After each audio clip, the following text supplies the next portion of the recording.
Un père célibataire a sorti une femme d'un accident de voiture, ignorant qu'il s'agissait de la sœur de sa défunte épouse, millionnaire. La pluie tombait à verse sur la route sinueuse de montagne, le genre de tempête implacable qui transformait les trois cols à l'extérieur de la petite ville de l'Oregon en une étendue d'ombre et de chaussées glissantes et dangereuses. David Harper serrait le volant plus fort, plissant les yeux à travers le pare-brise tandis que les essuie-glaces de son vieux pick-up peinaient à suivre. Il venait de terminer sa dernière livraison de la nuit, du bois pour une quincaillerie, et il était impatient de rentrer. Son fils, Eli, âgé de seulement 3 ans, avait besoin de ses médicaments pour le cœur à 21 heures précises. David avait déjà manqué trop d'échéances ces derniers temps. Trop de factures impayées s'accumulaient sur le comptoir de la cuisine. Alors que le camion prenait un virage sans visibilité, les phares de David ont éclairé quelque chose qui lui a retourné l'estomac. Une voiture a viré et s'est écrasée contre un arbre, de la vapeur s'échappant de son capot défoncé. Sans réfléchir, David freina brusquement. Le camion dérapa légèrement avant de s'immobiliser brusquement sur le bas-côté boueux. Il ouvrit la portière et courut, ses bottes éclaboussant la boue et les flaques. « Bonjour » cria-t-il pour couvrir le rugissement de la pluie et le sifflement du moteur. « Il y a quelqu'un » Le côté conducteur était défoncé. Il contourna le véhicule et trouva la portière passager comme un tonneau, à peine accroché à ses gonds. À l'intérieur, affalée sur la console centrale, se trouvait une femme. Ses cheveux blonds lui collaient aux joues, trempés et irrités par une légère coupure à la tempe. Sa poitrine se soulevait et s'abaissait, mais elle était inconsciente. « Dis donc, tu m'entends » David se pencha et la secoua doucement. Sa peau était froide. Aucune réaction. L'adrénaline bourdonnant dans ses membres, il passa la main sous ses bras et la tira de l'épave.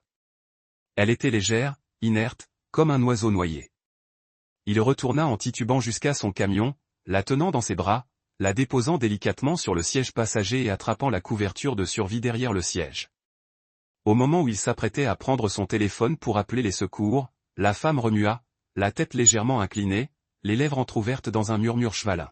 « Claire. » David se figea. Sa voix, ce nom.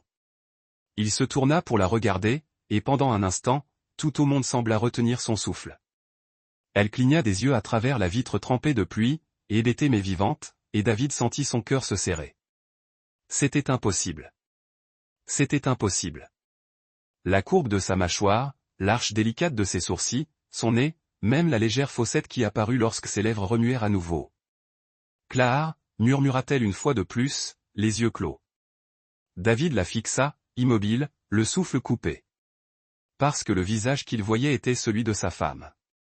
Mais sa femme, Lily, était morte 2 ans plus tôt. Et pourtant, cette femme, cette inconnue, lui ressemblait presque. Pas exactement. Ses cheveux étaient plus longs et sa voix plus rauque, mais la ressemblance était indéniable. Un frisson le parcourut, sans rapport avec le froid. Il resta assis là, trempé jusqu'aux os, à la fixer tandis que la tempête faisait rage dehors. Ses mains tremblaient lorsqu'il décrocha enfin le téléphone et composa le 911. « Oui, j'ai une victime d'accident de voiture. Elle est vivante mais inconsciente. Nous sommes à environ 16 km à l'est de Milledge, juste à côté du col principal. Veuillez envoyer une ambulance. » Après avoir raccroché, il regarda à nouveau la femme. « Claire. Qui êtes-vous » pensa-t-il. « Et pourquoi avez-vous les yeux de ma femme ?» Il ne réalisa pas qu'il la fixait encore jusqu'à ce que sa main se contracte sous la couverture. Ses doigts la tendirent instinctivement pour l'ajuster, la glissant sous son menton. La route dehors avait vidé. Le monde, l'espace d'un instant, s'était réduit à la minuscule cabine de son pick-up, au ruissellement régulier de la pluie et au mystère d'une femme qui ne devrait pas exister.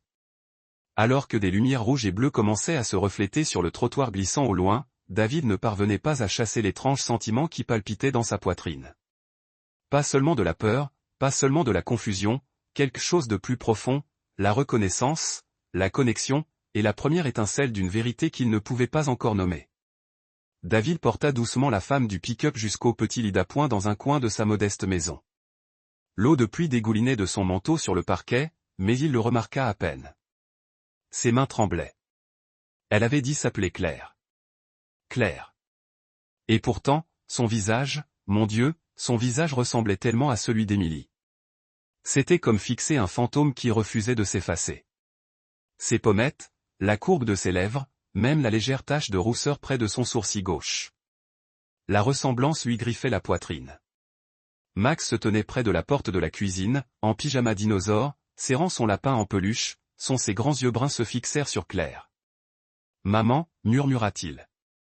Le cœur de David se serra à ce son.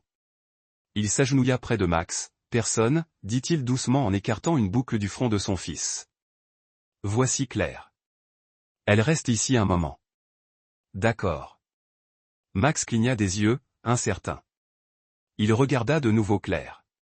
Elle remua légèrement sur le lit, les cils battants. « D'accord » murmura Max, mais son regard s'attarda sur elle. Au matin, Claire était assise à table, les cheveux encore humides, vêtue d'une vieille chemise en flanelle de David. Elle regardait par la fenêtre comme si elle essayait de reconstituer le monde. Elle n'avait ni papier d'identité, ni téléphone, aucun souvenir de l'endroit où elle était allée. Juste son prénom et un regard hanté qui semblait évoquer des routes trop longues et des fardeaux trop lourds. « Je peux cuisiner » dit-elle doucement après un long silence, « pour te remercier de m'avoir accueilli.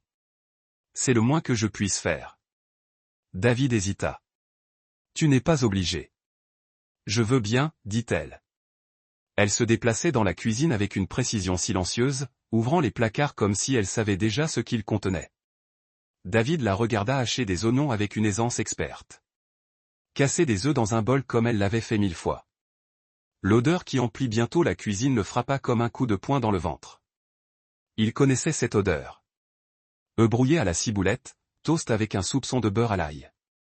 C'était le petit déjeuner préféré d'Émilie, celui qu'elle préparait tous les dimanches matins. Max accourut, attiré par l'odeur. Il grimpa sur sa chaise et agita ses petites jambes sous la table. Claire posa une assiette devant lui en souriant. Doucement. « Mange, mon cœur » rayonna Max, « merci, maman. » Claire se figea. David retint son souffle. Puis elle s'assit à côté du garçon, son sourire vacillant mais ne disparaissant pas. « De rien, Max. » Plus tard dans la nuit, Max fit un cauchemar. David se précipita et trouva le garçon en sanglots, la poitrine serrée. Claire était déjà là, agenouillée près du lit, serrant Max dans ses bras et murmurant « Tout va bien, bébé. Je suis là. Je suis là. » « Ne pars pas » s'écria Max, « s'il te plaît, maman, ne pars pas » Claire leva alors les yeux vers David, les yeux écarquillés et humides. Elle berça doucement Max, lui caressa les cheveux et murmura à nouveau les mêmes mots. « Je suis là. Je te le promets. » David resta figé devant la porte, le passé et le présent emmêlés autour de sa gorge. Dans la pénombre de la nuit, le visage de Claire ressemblait à un souvenir qu'il n'avait jamais vraiment lâché. Il se détourna avant que les larmes ne coulent. Le lendemain matin, Claire s'assit de nouveau près de la fenêtre, Max endormi sur ses genoux. Sa main posée sur le dos du garçon, protectrice, et son visage exprimait la douceur de quelqu'un qui avait trouvé quelque chose dont elle ignorait avoir besoin.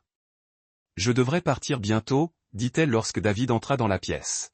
« Tu peux rester » répondit-il trop vite. Alors plus prudemment, au moins jusqu'à ce qu'on découvre où est ta place. Claire baissa les yeux vers Max. « Je crois qu'une partie de moi le sait déjà. » 2 semaines s'étaient écoulées depuis l'accident, et Claire n'était pas partie. Pas vraiment.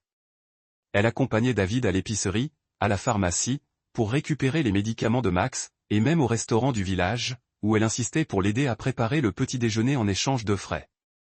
Mais chaque soir, elle retournait avec eux à la petite maison au bord des collines, et chaque matin, elle se réveillait avec Max blotti contre elle, comme s'il la connaissait depuis toujours. David observait cette lente connexion naissante avec une étrange douleur dans la poitrine. Il avait cessé de corriger Max quand le garçon l'appelait « maman ». Claire ne l'encourageait jamais, mais elle ne le rejetait pas non plus.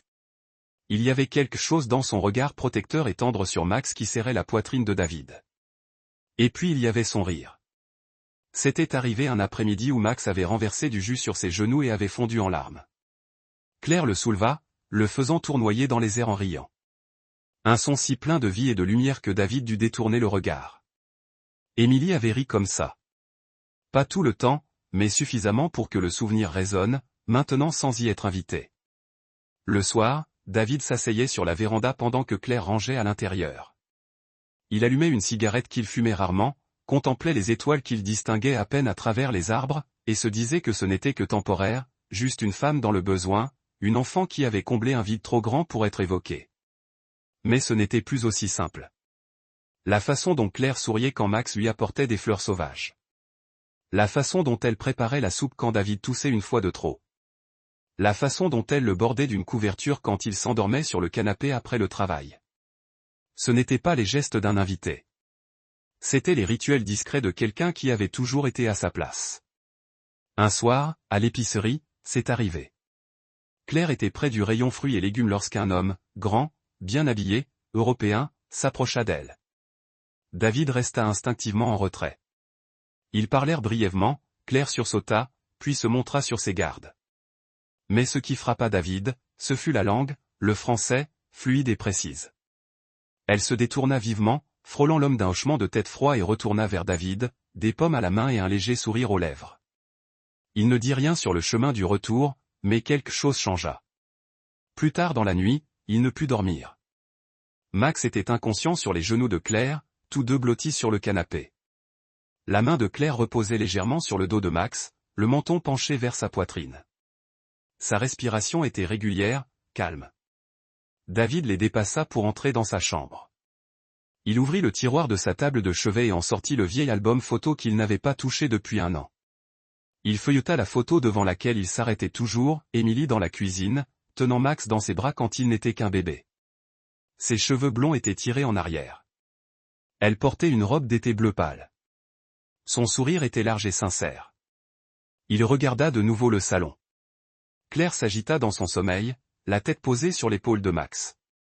David apporta la photo sur le seuil et la leva, les mains tremblantes. La ressemblance était troublante. Ce n'était pas seulement le visage. C'était sa façon d'incliner la tête en écoutant. Son nez se fronçait lorsqu'elle souriait. Il baissa lentement la photo. L'air lui semblait plus lourd. David retourna à la table de la cuisine et s'assit, la photo posée devant lui. « Qui es-tu vraiment, Claire ? Et pourquoi mon cœur se serre-t-il quand tu es là ?» La soirée était calme, le genre de calme qui ne s'installe qu'après une longue journée et une neige précoce. À l'intérieur, le feu crépitait doucement, projetant une douce lueur dans le salon. Max s'était enfin endormi, blotti sous une couverture sur le canapé, son éléphant en peluche serré dans une petite main. David était assis à la table de la cuisine, une photo encadrée à la main. Claire entra discrètement, s'essuyant les mains avec une serviette.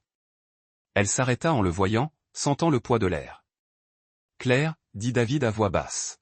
« Il y a quelque chose que je dois te montrer. » Elle s'approcha lentement. Il tourna la photo vers elle. Sur la photo, une femme blonde souriante tenait un bébé dans ses bras, les yeux pétillants, le visage serein. Claire avait le souffle coupé. Elle fixait l'image, la main tremblante lorsqu'elle la saisit. « Émilie, » dit David.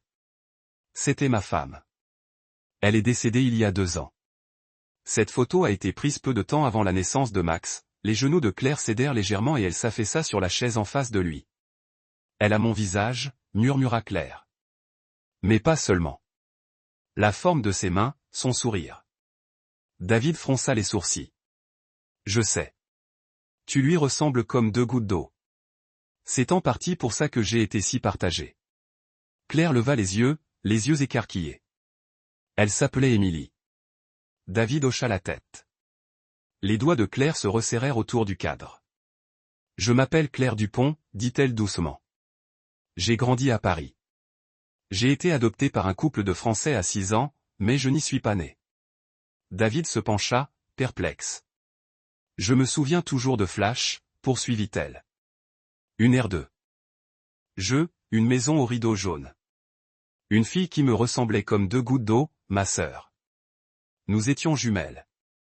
Je me suis perdu un après-midi dans un marché bondé. Je ne l'ai jamais revue. Elle déglutit difficilement, les larmes aux yeux. On m'avait dit qu'il n'y avait aucune trace, que je l'avais peut-être imaginé. Mais je n'ai jamais oublié. C'est pour ça que je suis revenu. J'avais besoin de savoir si elle était réelle. J'avais besoin de la retrouver. David la fixait, le cœur battant la chamade. Elle était réelle, dit-il d'une voix brisée. Et elle était tout. Les larmes de Claire coulaient à flots.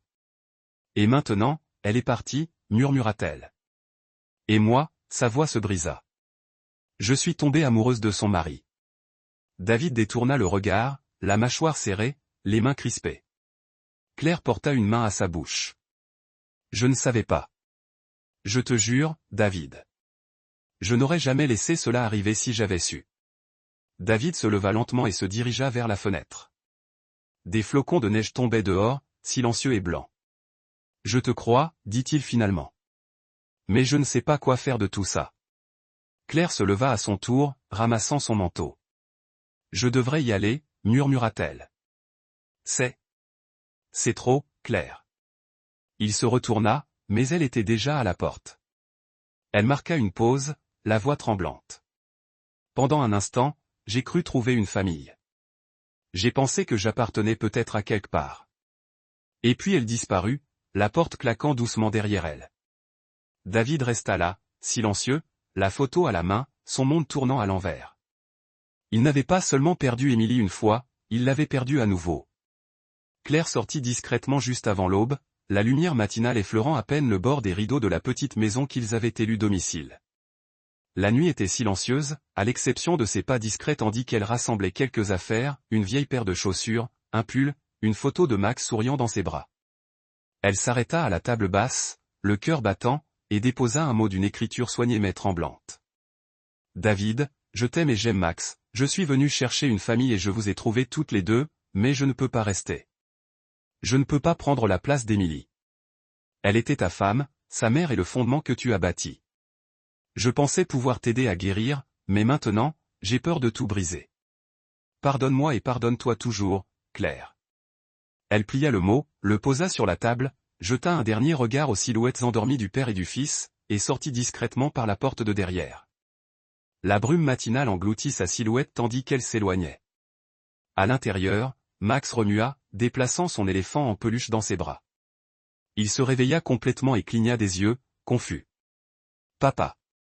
Maman. David se réveilla en sursaut dans son lit, le cœur battant la chamade, et se précipita dans le salon. Max s'assit sur le canapé, les larmes aux yeux. À côté de lui se trouvait le mot, plié comme une promesse fragile rompue. David prit Max dans ses bras. Tout va bien, murmura-t-il, la voix brisée. Elle devait partir. Mais elle t'aime. Elle tient tellement à toi. Max se mit à pleurer, les larmes du garçon trempant la chemise de David. Je veux maman, sanglota Théil.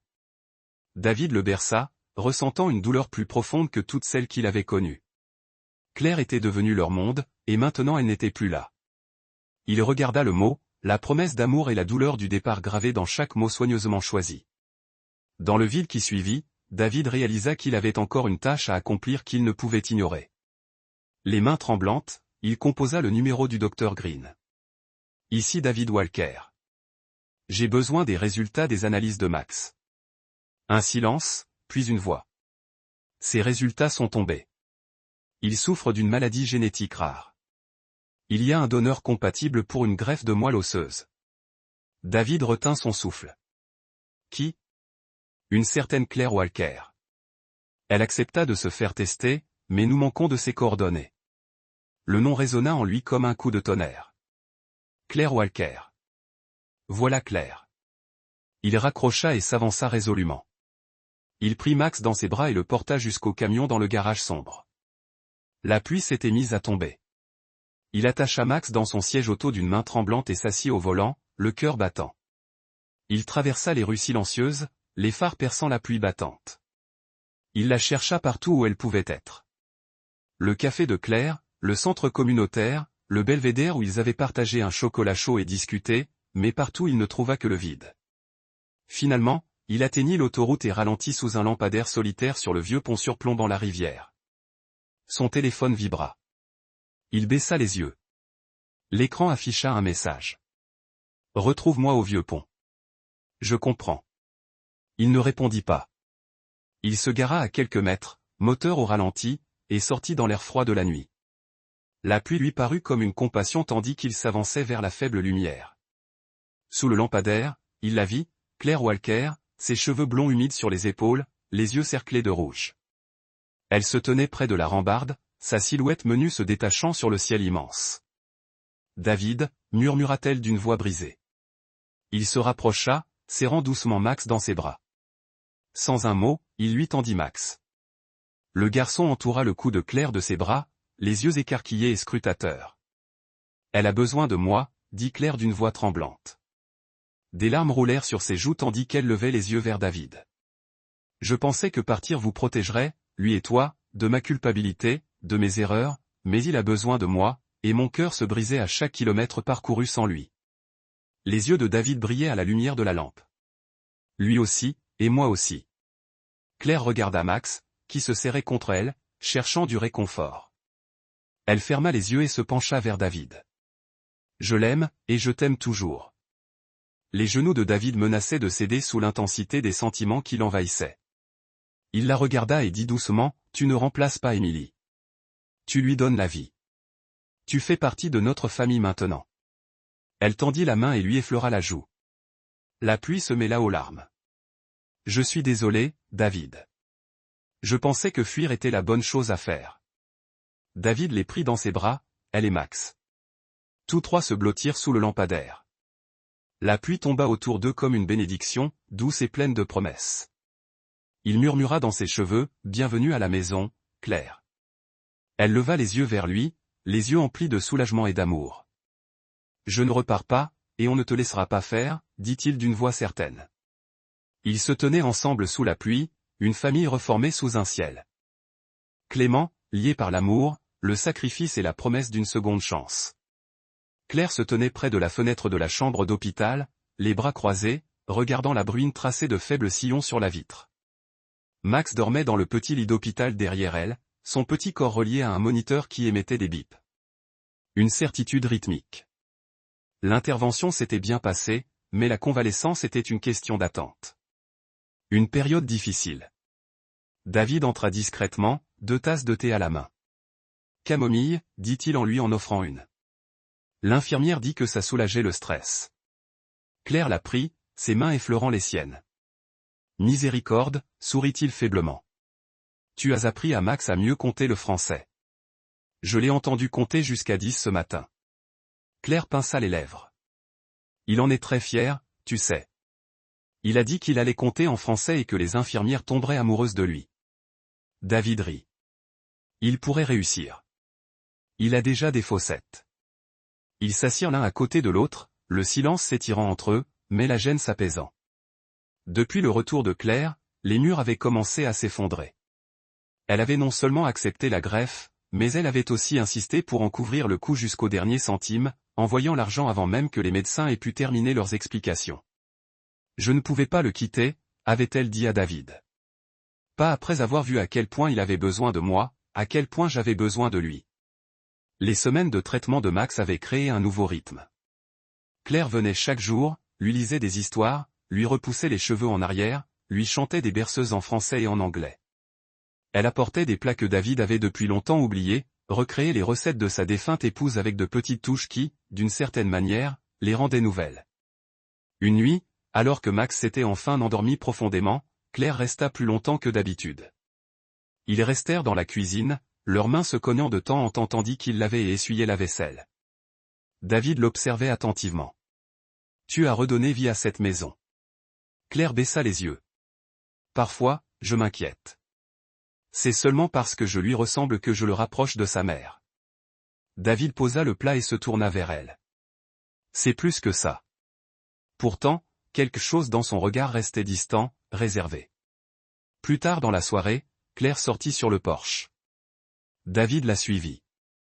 Le ciel était clair, les étoiles à peine visibles dans la douce nuit de l'Oregon. Elle tenait une petite photo dans ses mains, celle d'Émilie David qui lui avait un jour montrée.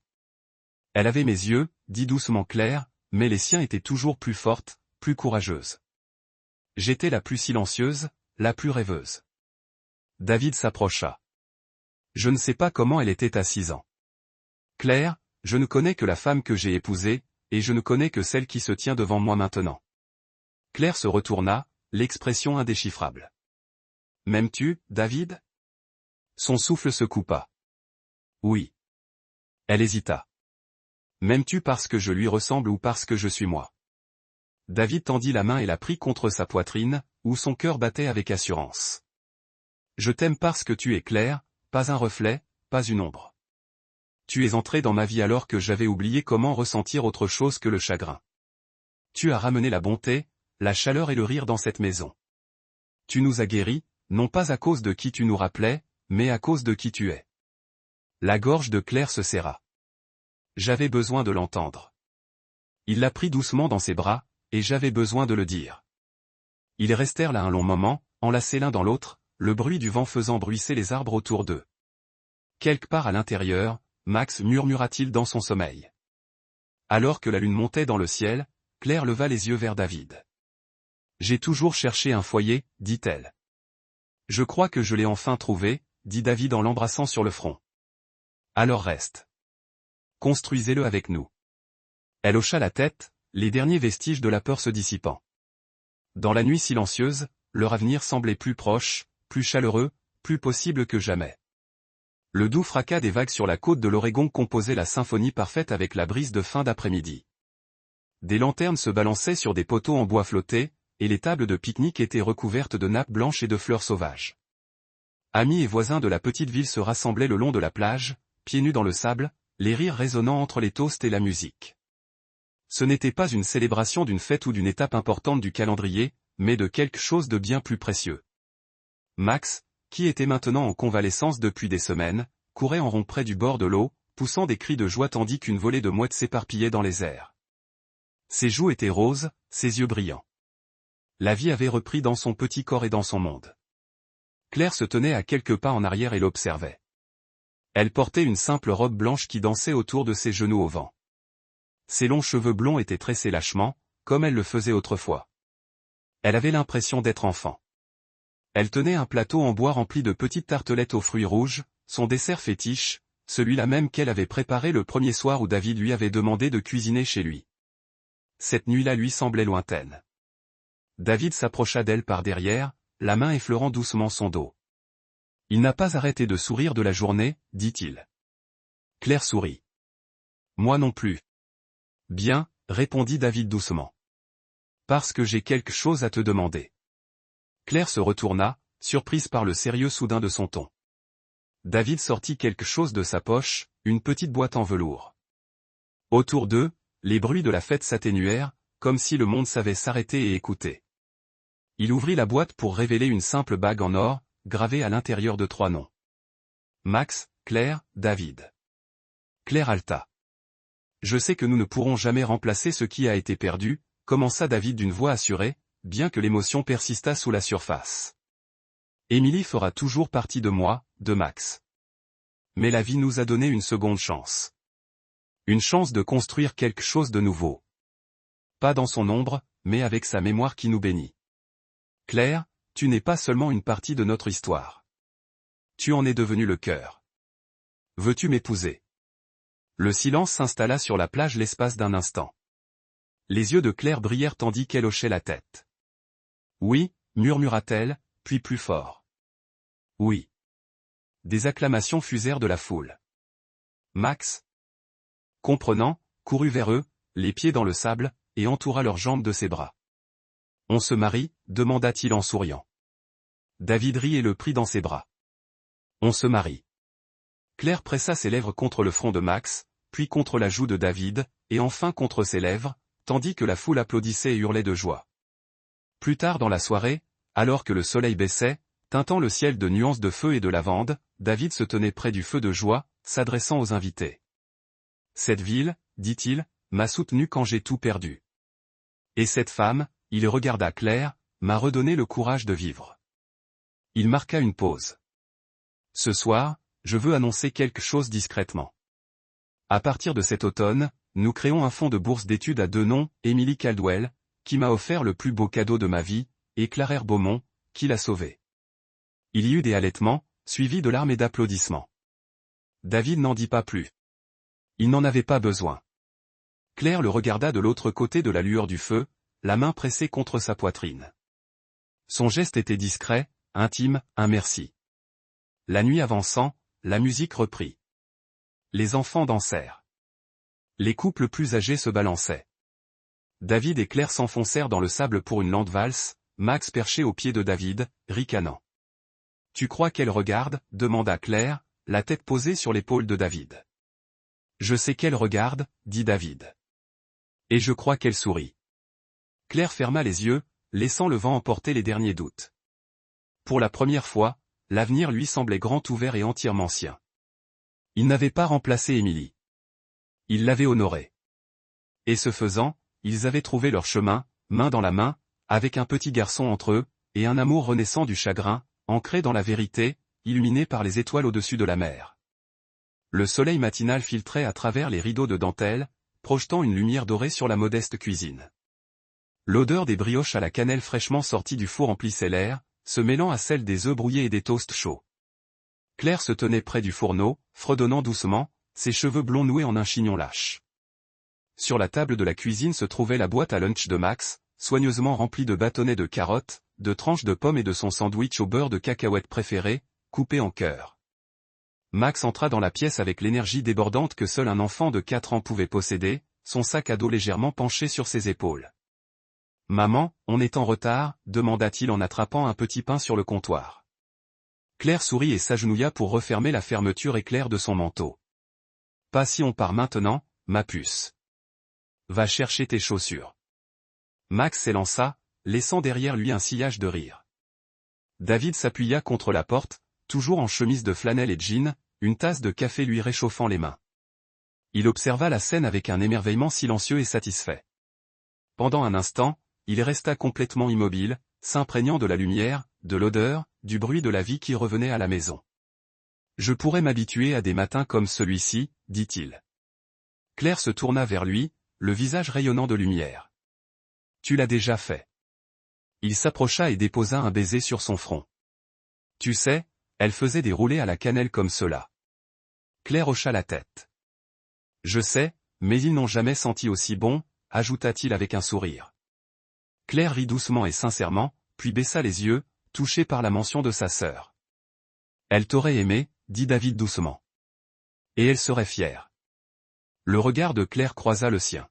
« Parfois, je me demande si c'est elle qui m'a envoyé ici. Peut-être l'a-t-elle fait, » murmura-t-il. « Peut-être que l'amour ne meurt pas.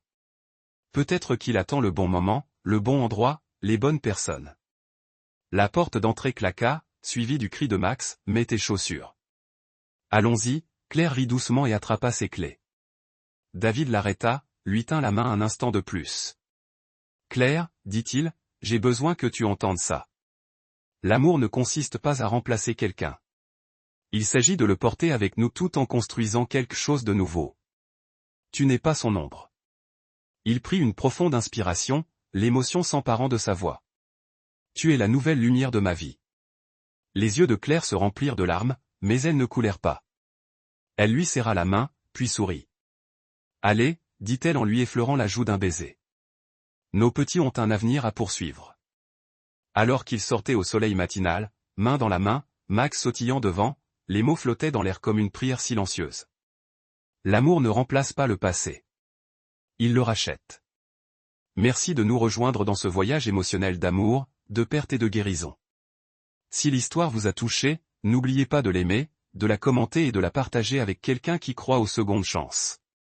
Pour d'autres histoires touchantes comme celle-ci, des récits vrais de résilience, de compassion et d'amour inattendu, abonnez-vous à Histoire Touchante et activez la cloche de notification pour ne rien manquer d'un moment qui pourrait changer votre perspective, voire votre vie.